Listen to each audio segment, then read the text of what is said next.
歡迎嚟到仁愛醫院。手術前，你嘅麻醉師會喺手術前同你，又同你嘅外科醫生一齊見面，評估你嘅健康狀況，並作出決定，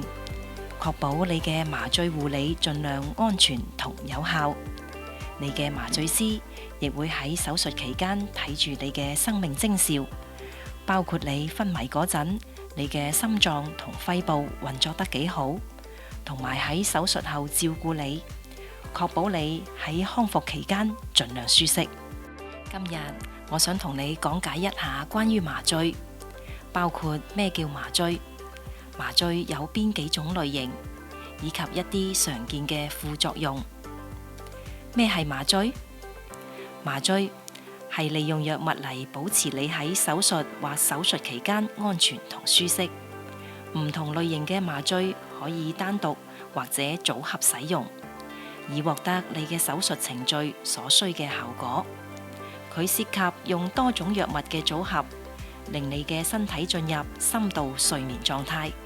或者麻木你身體嘅特定部位，等你喺手術期間唔會感到痛。麻醉有唔同類型，佢哋係局部麻醉，好多手術都可以喺病人保持清醒嘅情況下安全完成，而且唔會感到痛楚。局部麻醉通常係一次性注射麻醉藥，令身體細小範圍失去知覺，常用於皮膚活檢、乳房活檢、骨折處理或者較深傷口縫合等程序。你會保持清醒，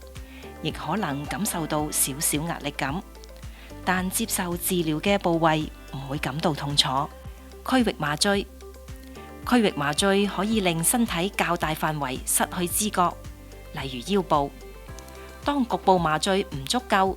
而病人又適合保持清醒時，便可能採用區域麻醉。麻醉藥可以透過注射，或係手術部位放置一條細小導管輸送。呢種麻醉主要包括脊椎麻醉同硬膜外麻醉等神經阻斷技術，常用於分娩過程。監測麻醉照顧，真正麻醉可以令你放鬆，有時甚至會令你瞓着。呢種麻醉通常用於較小型、較簡單或者時間較短嘅手術及檢查。當局部麻醉唔足夠，但又未需要進行全身麻醉時，醫生可能會選擇使用鎮靜麻醉、全身麻醉。接受全身麻醉後，你會完全失去知覺，唔會知道手術期間發生嘅事情。全身麻醉可以透過面罩吸入麻醉藥，或者經由手臂靜脈注射藥物進行。當麻醉藥發揮作用，而你失去知覺時，身體部分功能會減慢，因此有時需要放置呼吸管協助呼吸。手術期間，麻醉科醫生會持續監察你嘅心跳、血壓、呼吸及其他生命徵象，確保你喺無痛及安全嘅狀態下完成手術。你嘅麻醉師會根據手術類型、你嘅身體狀況同埋同外科醫生商量之後，決定麻醉嘅類型。隨住醫學科技進步，麻醉係安全嘅，但係仍然有一啲常見嘅副作用。所有醫療程序都存在一定風險，而風險會因應手術種類、麻醉方式及個人健康狀況而有所不同。以下係一啲麻醉可能帶嚟嘅風險：噁心同嘔吐。每位病人情況都唔同。如果你曾經喺手術後出現噁心或者嘔吐，請提前通知麻醉科醫生，因為呢啲情況亦可能同手術種類有關。紅腫同痛楚，呢種情況通常發生喺全身麻醉需要插喉嘅病人身上。由於你喺插喉時已經瞓着，而呼吸管會喺你醒之前移除，所以你未必會知道曾經插喉。不過，呼吸管進入喉嚨時可能會刺激喉部，有啲人會出現唔同程度嘅喉嚨痛，通常1至2日內便會自然恢復。如果出現呢種情況，無需太擔心，建議多飲水，避免食辛辣食物、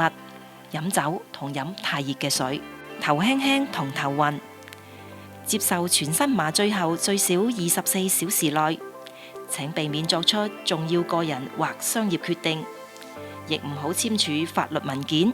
飲酒、駕駛車輛或者操作機器，因為麻醉藥可能暫時影響判斷力同記憶力。肌肉痛，部分用於胸腔手術嘅麻醉藥物、麻醉本身